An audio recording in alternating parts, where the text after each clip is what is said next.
Olá, e se a gente estivesse, de certa forma, errando a mão na hora de preparar nossas crianças para o futuro? Hoje, a gente vai mergulhar numa ideia bem poderosa. A de que existe um grande mal-entendido sobre o que os pequenos aprendizes realmente precisam para se desenvolver de verdade. Para começar nossa conversa, olha só essa citação de O Pequeno Príncipe. É um lembrete, né?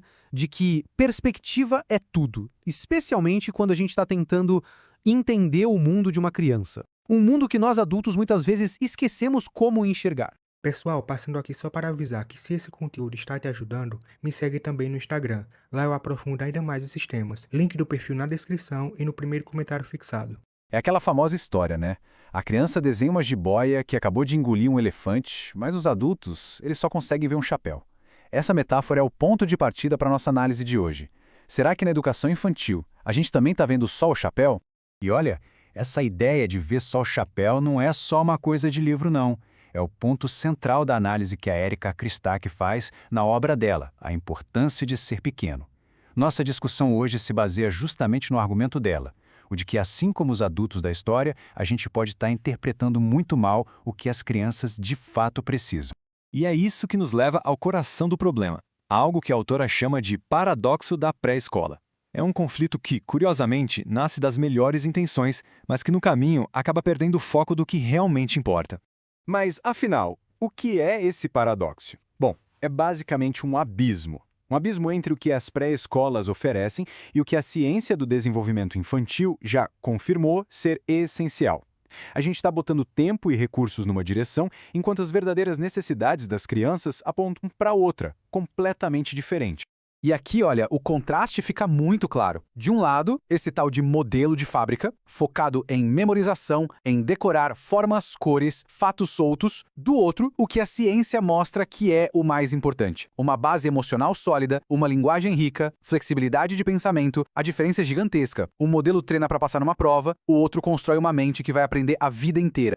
E esse exemplo é perfeito para a gente entender o problema. Ele mostra como esse modelo de fábrica leva a um aprendizado que é só superficial. A criança aprende a dar a resposta certa, 4, mas ela não faz a menor ideia do que 4 significa de verdade. É pura performance, sabe? Não é aprendizado de fato. Ok, então, se o modelo atual está furado, qual é o caminho? Vamos virar a chave agora. Sair um pouco do problema e olhar para a solução. Ver o que as crianças de fato precisam para construir essa base sólida para a vida toda. Então, aqui estão os pilares dessa base forte. O foco muda completamente. Em vez de fatos isolados, a gente nutre a curiosidade, a descoberta. A base não é decorar o alfabeto, mas sim construir relacionamentos fortes e uma linguagem rica. O objetivo final não é ter uma cabeça cheia de respostas prontas, mas sim uma mente que é flexível, que está pronta para perguntar. Aí fica a pergunta, né? Se a ciência já sabe de tudo isso, por que essa distância enorme continua existindo? Por que tantas práticas nas pré-escolas ainda não refletem o que a gente já sabe sobre o desenvolvimento infantil? Bom, a autora aponta para 3 grandes razões.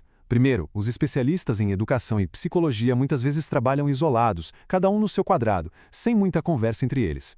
Segundo, no mundo da ciência, às vezes o foco fica muito naquilo que ainda está em debate, o que passa a impressão errada de que não existe consenso mesmo quando ele existe e é enorme. E por último, a ciência nem sempre é traduzida de um jeito, digamos, palatável, ou seja, de uma maneira que educadores e pais consigam pegar e usar no dia a dia. E aqui está o pulo do gato. Apesar de toda a discussão, existe sim um consenso científico gigantesco.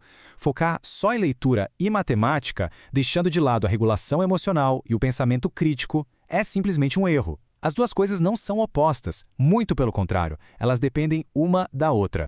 Tá, e o que a gente faz com tudo isso? Bom, isso tudo nos deixa com um chamado bem claro para a ação. É hora de começar a alinhar o que a gente faz com aquilo que a gente já sabe que funciona. No fim das contas, o grande desafio é esse: construir essa ponte entre a ciência e a prática. O desafio para todo mundo, pais, educadores, cientistas, é transformar o conhecimento em ação para garantir que a educação que a gente oferece esteja de verdade alinhada com o que as crianças precisam para florescer. E com isso, a gente volta lá para o começo. A pergunta que fica para a gente refletir é essa: como é que nós, como adultos, aprendemos a mudar nossa perspectiva para enxergar o elefante dentro da jiboia e não só um chapéu? Como a gente aprende a nutrir o potencial incrível que existe em cada criança, em vez de só impor a nossa visão limitada do que é aprender?